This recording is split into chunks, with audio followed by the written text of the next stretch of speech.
Hello tous les deux.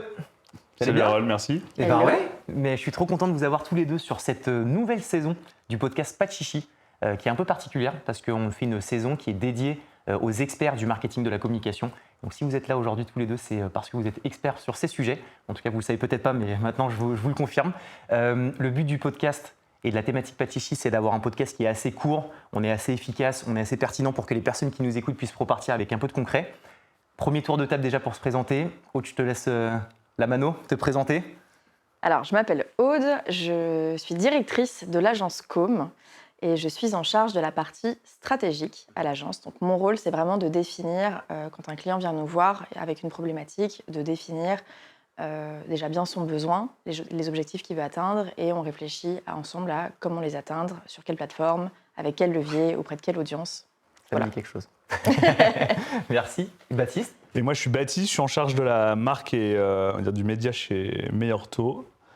Ça fait 2 ans que je suis là-bas et avant, j'ai un parcours d'agence et start-up. On peut rentrer un petit peu dit peut-être sur ton parcours avant que je vous annonce un peu la grande thématique. Mais je pense que c'est hyper intéressant pour que, quand on va traiter des sujets d'aujourd'hui, on puisse comprendre un peu le background et le parcours que tu as. Tu as fait quoi juste peut-être avant d'arriver chez Alors, il y a un fil conducteur qui est un peu le digital, toujours, mais j'ai commencé en agence, donc j'ai fait de l'agence comme DDB, à l'époque une autre agence s'appelait Vanksen, j'ai fait du Marcel aussi, et j'ai fait du We Are Social, donc sur un travail de plus de conseil et on va dire plus commercial pour accompagner des annonceurs là-dessus. Et après, un parcours plus construction de marque ou développement de marque.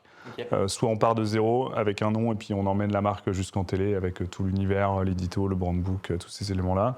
Soit des marques comme Meilleur Taux où il y a un asset qui est là et qui existe et comment derrière on essaie de transformer la marque pour la faire encore plus rayonner. Sachant qu'il y a une situation un peu particulière chez Meilleur Taux, c'est qu'en fait vous avez plein de services, on s'en parlait un petit peu en off et tu vas en parler. Aujourd'hui, on essaie de centraliser un peu notre discours, nos conseils autour de la performance des campagnes. Parce que donc, chez Com, on le sait, quand on fait des campagnes, ce n'est pas que des campagnes esthétiques, c'est des campagnes qui performent. Pour que les campagnes performent, il faut partir des besoins de la cible et vraiment de comprendre, d'analyser les besoins. Toi, quand tu es arrivé il y a 2 ans chez Meilleur Taux, c'est quand même assez gros, vous avez plein de verticales, plein d'offres, plein de services. Qu'est-ce que tu fais en fait au démarrage? C'est une question qui est hyper large, comme ça tu peux la traiter un peu de l'angle que tu souhaites. Mais tu as plein de cibles, du B2B, du B2C. C'est quoi tes premiers réflexes? C'est quoi la manière d'analyser? On lance le débat comme ça et puis on rebondit sur ces thématiques. Ouais, donc juste pour mettre un peu de contexte, donc Meilleur Taux, on est connu pour l'immobilier, mais on a plein de métiers différents. Ça va du courtage immobilier à comparateur d'assurance, on vend des assurances vie, du placement, de la SCPI, on fait du crédit conso, du crédit pro, de la mutuelle. J'aime souvent dire, nos cibles, elle est hyper large, on va de 18 à des retraités qui ont 90 ans, voire plus. On peut assurer un jeune qui récupère la Twingo de sa grand-mère à 18 ans et qui veut l'assurer pour la première fois, jusqu'à un couple de retraités qui a 85 ans et qui cherche une mutuelle, ou le patron d'une PME qui veut acheter une jolie maison secondaire. Donc c'est hyper vaste, plein de métiers, avec une verticale, on va dire, B2C et du B2B aussi. Donc le premier chantier, c'est un peu de défricher, voir où on en était. Quand je suis arrivé, le gros enjeu, c'était de repositionner la marque. Okay. De simplifier aussi la marque. Avant, ça s'appelait meilleurtaux.com. On a enlevé le .com pour un peu simplifier. C'était un peu, site des années 2000, on mettait le .com pour se faire connaître parce que pas beaucoup d'annonceurs avaient un site internet. Donc on a déjà simplifié. Il y a eu un gros travail aussi sur l'architecture de marque. Meilleurtaux.com, on avait meilleure banque, meilleure énergie, meilleure assurance, et ainsi de suite. Donc on a essayé de dire, en fait, la marque qui est forte, c'est la marque Meilleur Taux. Donc c'est la marque qui va devenir la marque Amiral, qui va porter l'ensemble des communications. Et après, on a ce qu'on peut appeler, entre guillemets, des marques filles.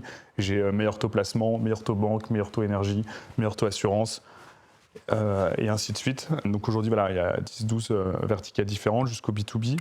Et le gros enjeu, c'est de se dire, OK, comment est-ce qu'on arrive? Comment est-ce qu'on s'identifie sur le marché? On repositionne la marque. On sortait du Covid.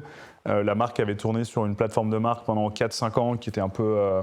ce qui est normal, au bout de 4-5 ans, je pense qu'il y a besoin de passer un nouveau cycle. Donc c'était, on repositionne, on écrit un long brief, surtout un brief qui a été écrit pas à 4 mains, mais qui a été vraiment écrit avec le directeur marketing, le boss de la boîte Guillaume et d'autres personnes, pour être sûr que ce brief il soit validé par l'ensemble des gens. Donc, et derrière, on est allé interroger 3 agences, on a fait un pitch, et l'idée c'était de se dire on va être une marque qui est plus engagée pour le pouvoir d'achat, Et on veut montrer aux Français qu'en fait, en passant chez Meilleur Taux, on peut faire des économies. Souvent, les gens pensent qu'ils vont faire des économies uniquement en allant chez Leclerc, en remplissant leur caddie.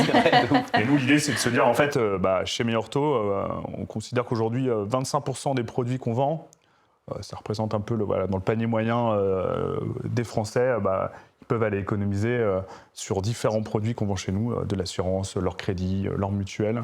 L'idée, c'était de montrer qu'on était une marque qui fait faire des économies.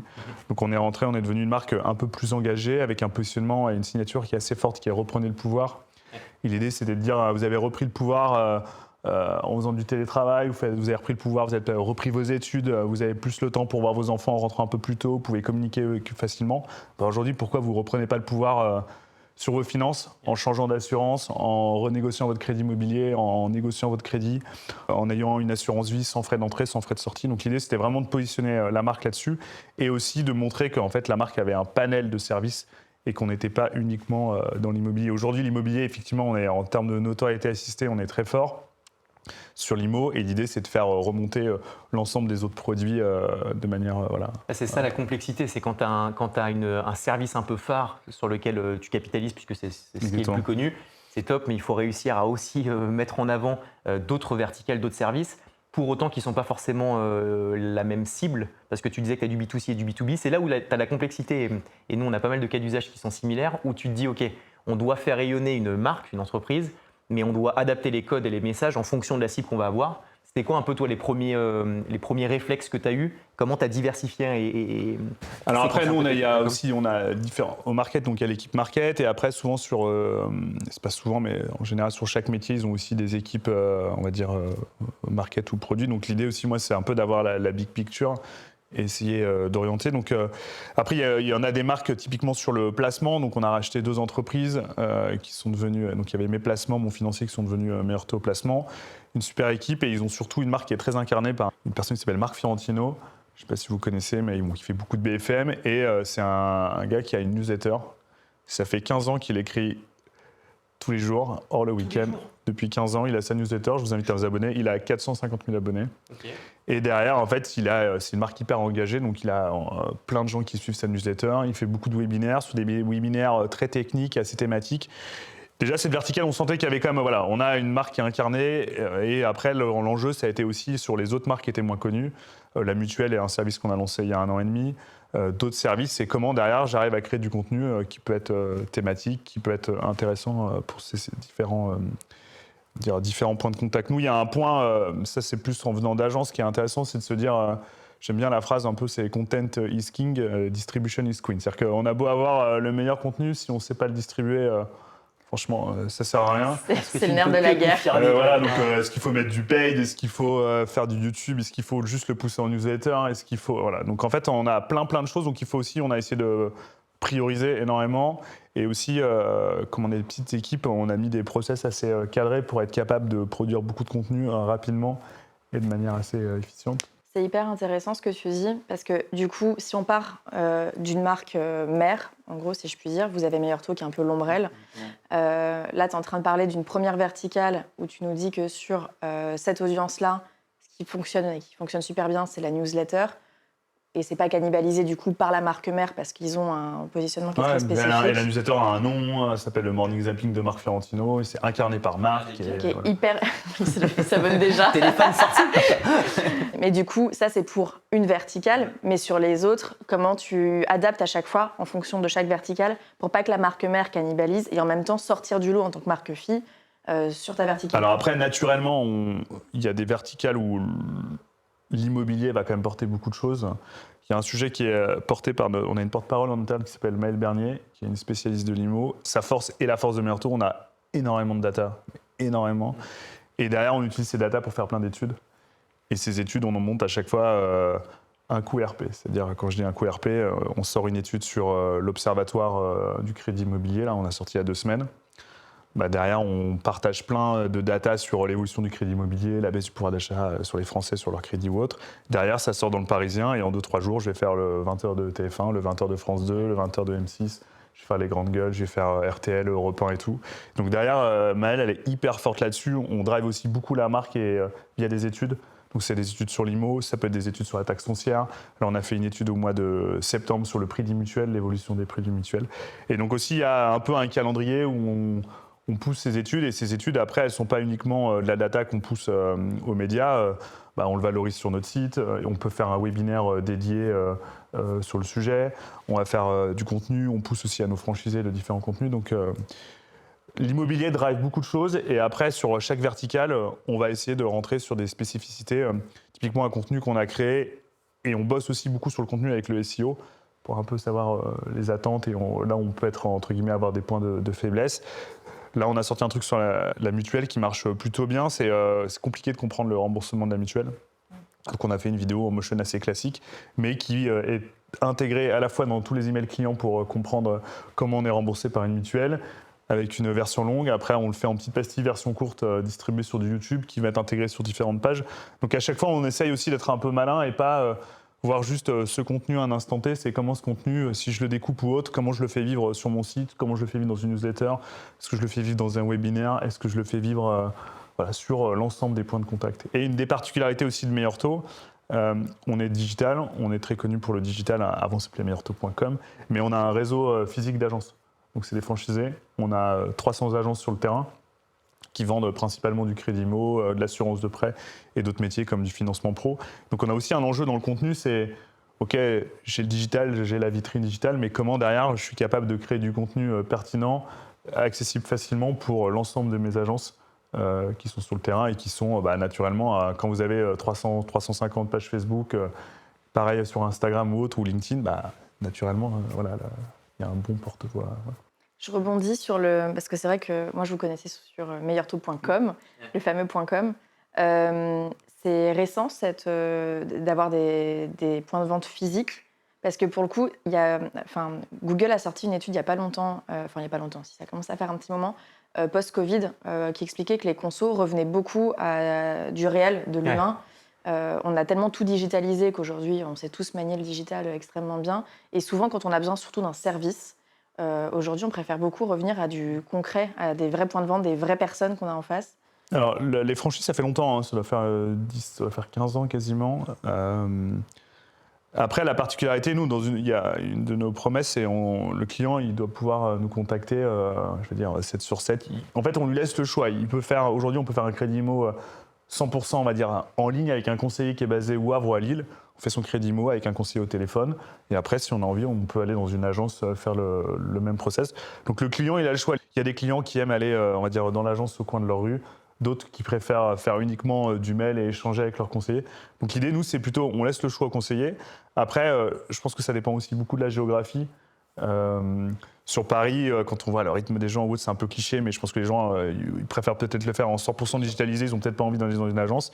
Après, en local, un peu comme l'agent d'assurance dans un petit village ou dans une jolie ville de province, le courtier, c'est comme le boulanger, c'est comme le marchand de presse, il a pignon sur rue, il est à côté de l'église. Et les gens, ils ont envie d'aller le voir, ils ont envie d'aller le rencontrer. Donc après, le client, il a vraiment le choix. Il peut aller en physique ou il peut aller en ligne. Et après, bien entendu, même en physique, tout est dématérialisé, les signatures, les papiers, l'envoi des docs. Voilà.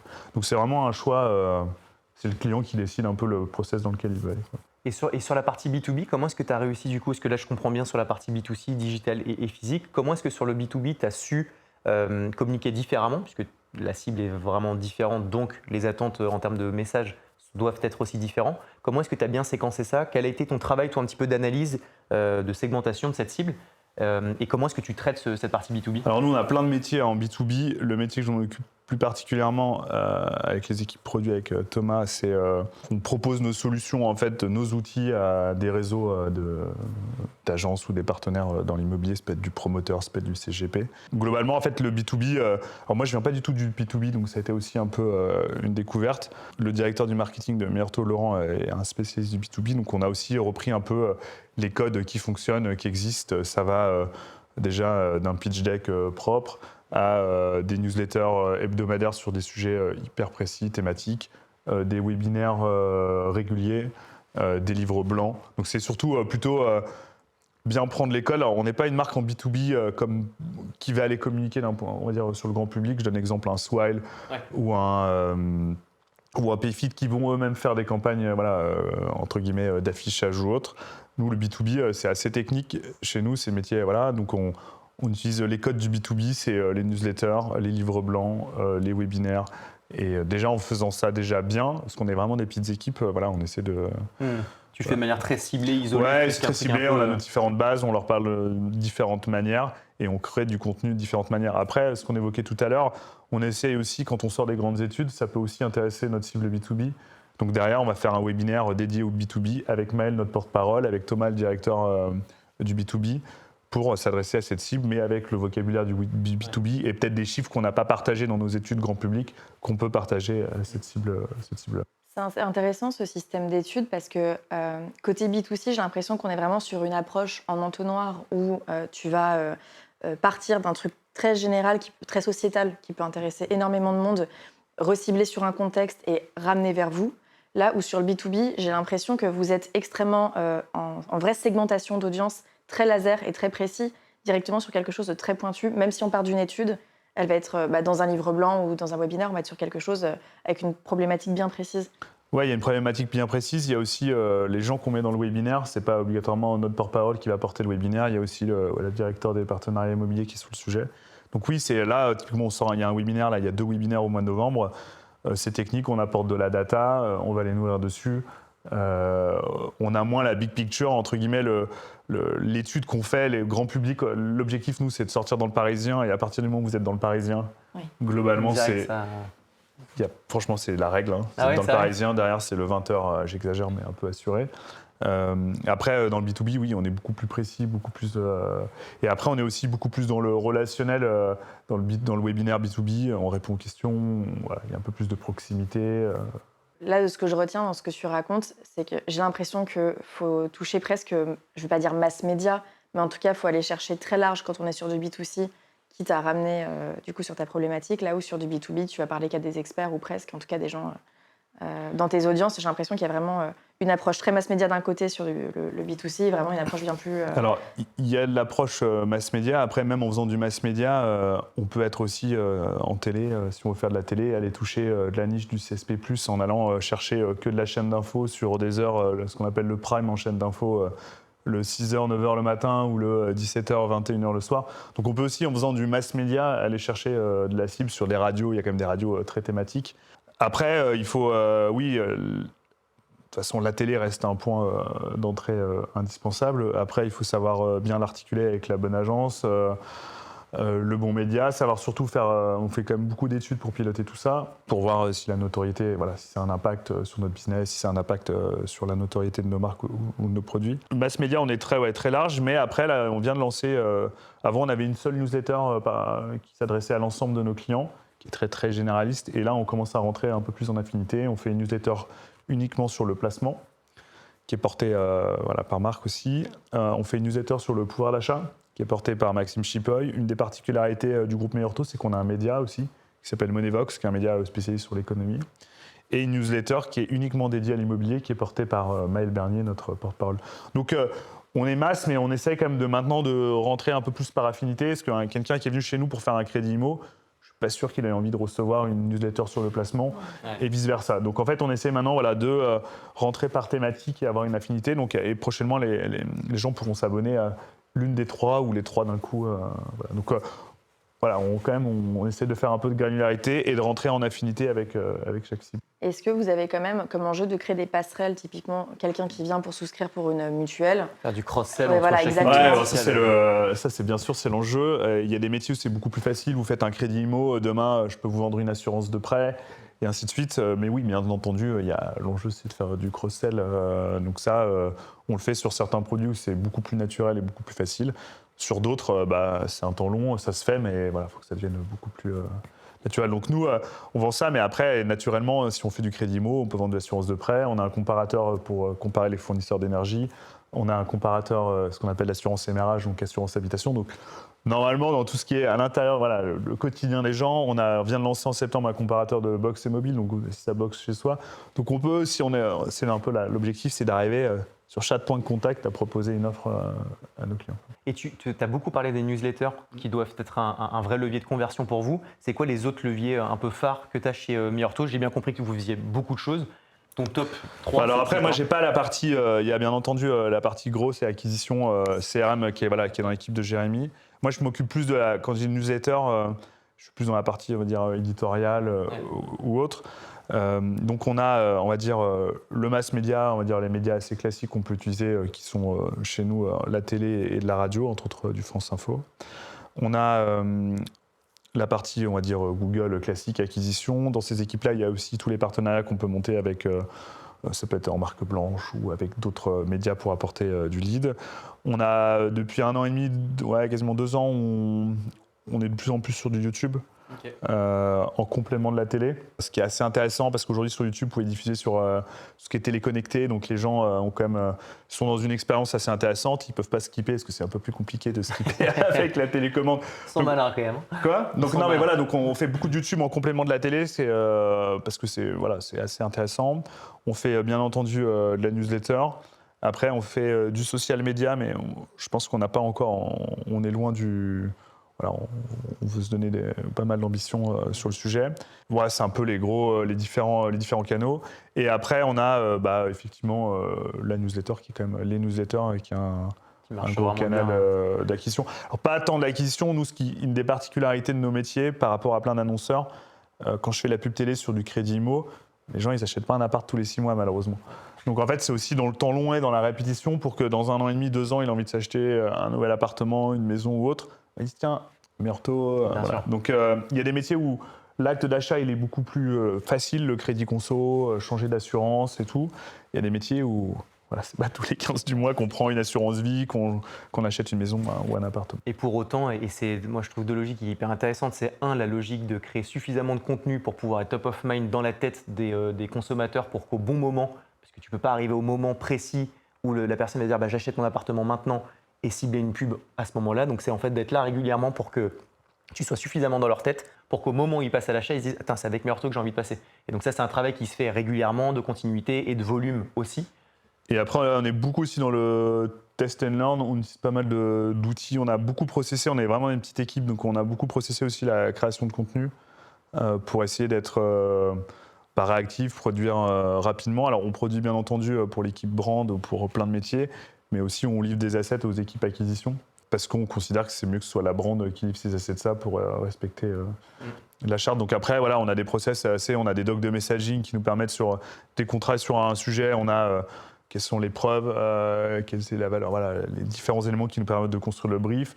Après, on a template de brief, après on écrit nos différents stories, on boucle avec le juridique et on est capable aujourd'hui, sur certains sujets, en 2-3 jours, d'être capable de produire pas mal de vidéos.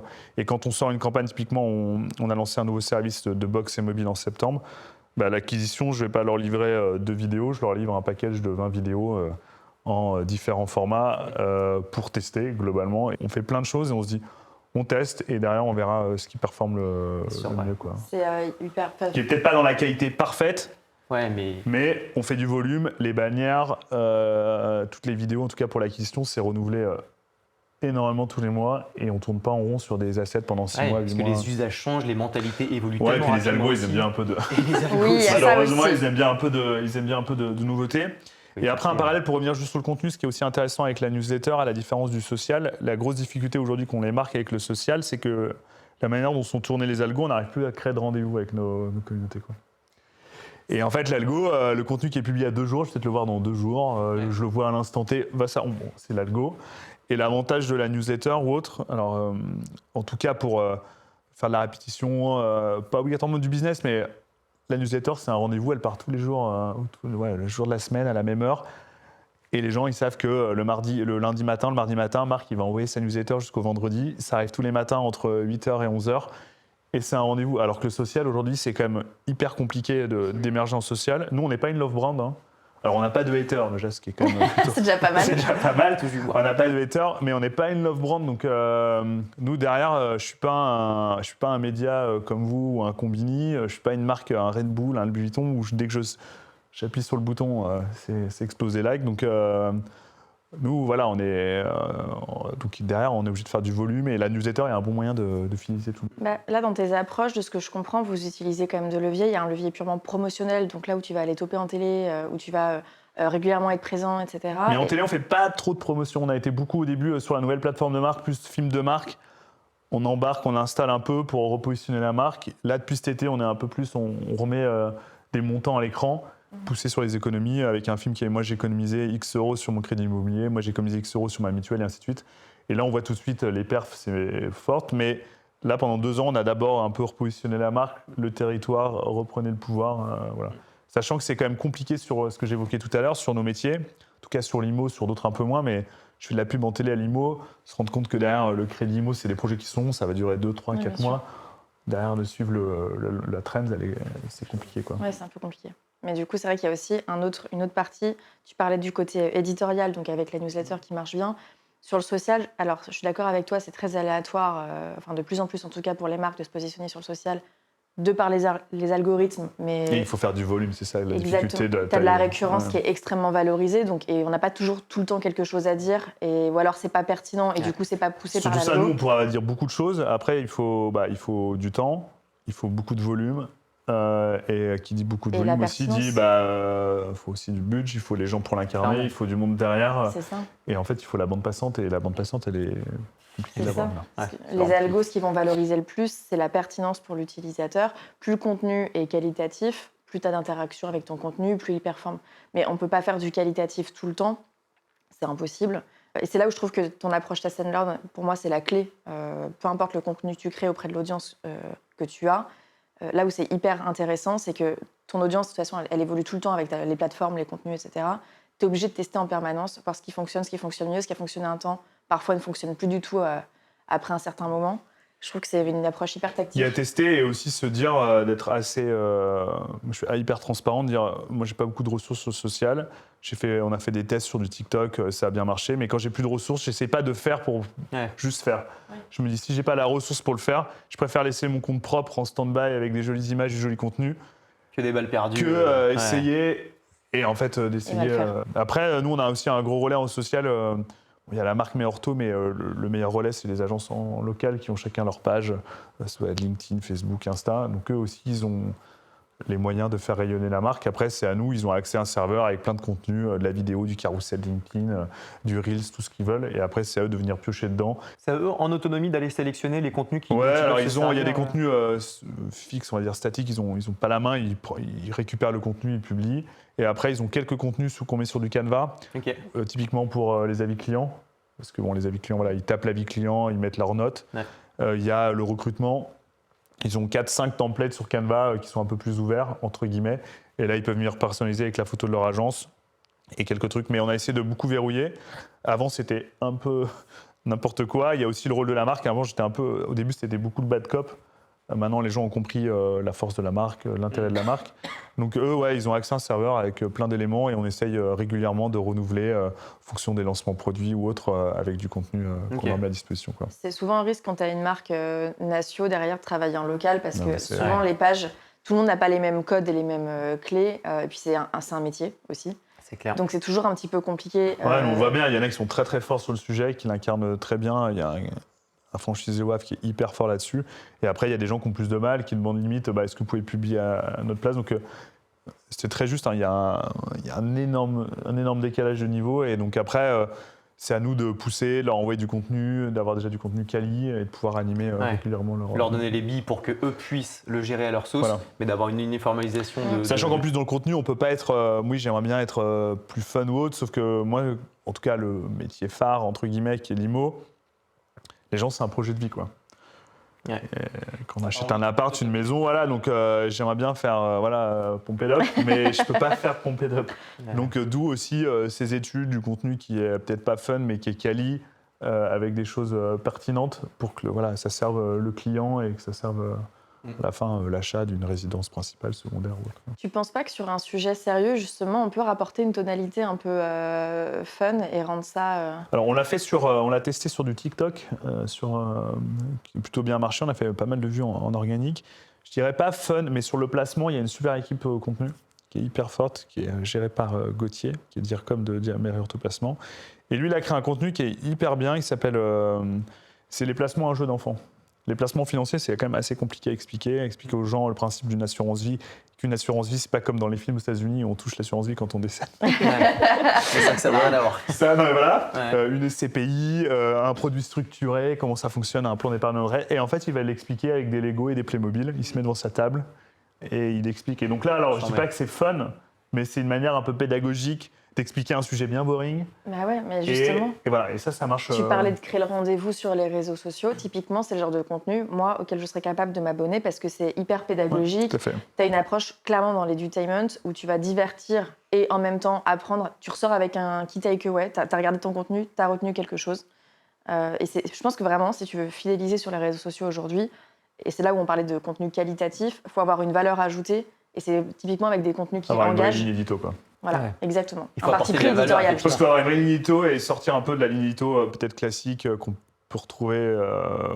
On a pu le faire, on le fait encore peut-être, hein, mais très associé aux thématiques, je sais pas, le Halloween, le Noël, l'actualité, et être un peu plus sur l'édito pur et dur avec un axe. Voilà. Typiquement, ce contenu, c'est produit in-house, c'est pas hyper quali, mais derrière, ça fait de la vue, ça fait du SEO. Et après, le jour où on a retrouvé la martingale d'un côté prod, je pense que ça donnera un peu d'ambition, quoi. Moi, je pense que c'est important, en tout cas, nous, on est une petite équipe et on est hyper opérationnel, quoi. Et moi, je suis plus dans les slides, quoi. Je fais peut-être trop de slides en agence, mais je mets la main dedans, quoi. C'est-à-dire que je maîtrise certains outils autant que mes équipes. Et ça permet aussi d'être à niveau, de tester plein de choses. Là, on fait plein de trucs sur du mid-journée, quoi. On y va, on test and learn.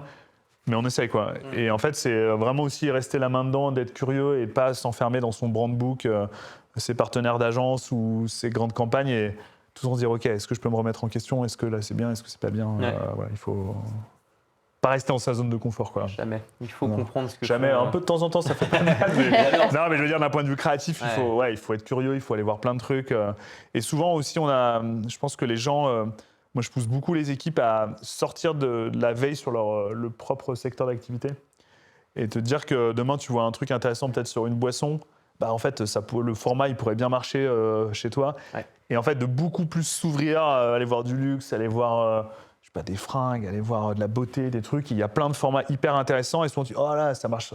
Qu'est-ce que ça C'est pas mon secteur, c'est pas mon secteur, ça marchera jamais. Et alors qu'en fait, si tu le twistes un petit peu, tu vas avoir plein de détails, plein de trucs intéressants et qui vont t'inspirer. Moi, je sais pas le nombre de screenshots que je fais sur mon téléphone en voyant passer des formats, des trucs, en regardant des URL. Et en fait, il faut vachement se nourrir et s'ouvrir à plein de... Ça, c'est un excellent conseil nous qu'on applique aussi. En fait, il ne faut pas regarder dans ton écosystème ce qui est fait. Enfin, il faut le faire, Ouais, c'est une mais évidence. Mais il faut aller chercher en fait ailleurs. plein de trucs, quoi. Je suis Et ça va absolument tellement d'accord. vite, ça va aller même un peu trop vite et c'est compliqué d'organiser sa veille. Mais ouais, je pense qu'il faut vraiment se nourrir sur plein de... Sur plein de Ouais, sujets. plein de sujets. Et, Ouais. et après, il y a aussi juste un point qui est important, on n'a pas abordé, mais on fait aussi beaucoup d'études, nous, pour pas mal tester. Donc, bien entendu, avant chaque campagne, après chaque campagne, mais on essaie de piloter aussi pas mal, entre guillemets, la marque ou la com avec de la data. Et pas uniquement sur du nombre de vues ou voilà, c'est beau ou pas beau. Donc ça, c'est aussi un gros sujet Donc, tu qui n'est dis pas du tout une culture en venant d'agence. En agence, on n'est pas beaucoup moins dans la culture d'études. Là, tu parles vraiment de panel que vous Ouais, étudiez. on fait du YouGov. On a 15-20 questions qu'on pose à chaque fois, très régulièrement, pour un peu suivre les items de la marque. Et ça, c'est un sujet où voilà, c'est pas du tout dans les cultures d'agence. Les annonceurs nous partagent de la data, mais on n'a pas la main vraiment dans l'étude. Et ça, c'est quand même un point important et on se rend compte que les études, elles aident beaucoup à orienter la créa. On sent un peu le marché, on sent pas mal de choses qu'il faut... Si on doit conclure dans le test, on ne doit pas être que sur de la métrique quantitative, donc du Ouais. reach, etc., mais aussi qualitative, donc Ouais. aller interroger directement. les Typiquement, à la télé, on teste nos trucs, on teste les films, on a des items qu'on suit tout au long de l'année et puis on voit quand ça marche pas. Ok.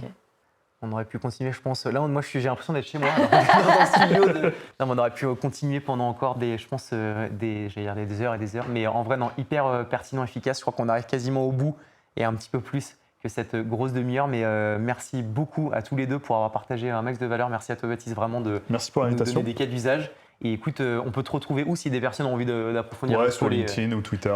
Voilà. Twitter aussi, ouais. Ouais, mais Ok. plus, je suis plus une éditoriale sur le bateau. Ah, on va connaître Moi, mais le- vous pouvez, le voilà, si vous pouvez me bâtisseur. contacter ou LinkedIn, moi j'ai pas de. Trop cool. Je suis open et j'aime bien aider les gens, filer un coup de main de temps en temps, donc Eh ben, avec écoute, plaisir pour répondre aux trop questions. On mettra les informations en bas de la vidéo. Un grand merci à tous les deux. Et puis on se retrouve bientôt pour peut-être un nouvel épisode. Et merci à vous de nous avoir suivis sur cette nouvelle saison.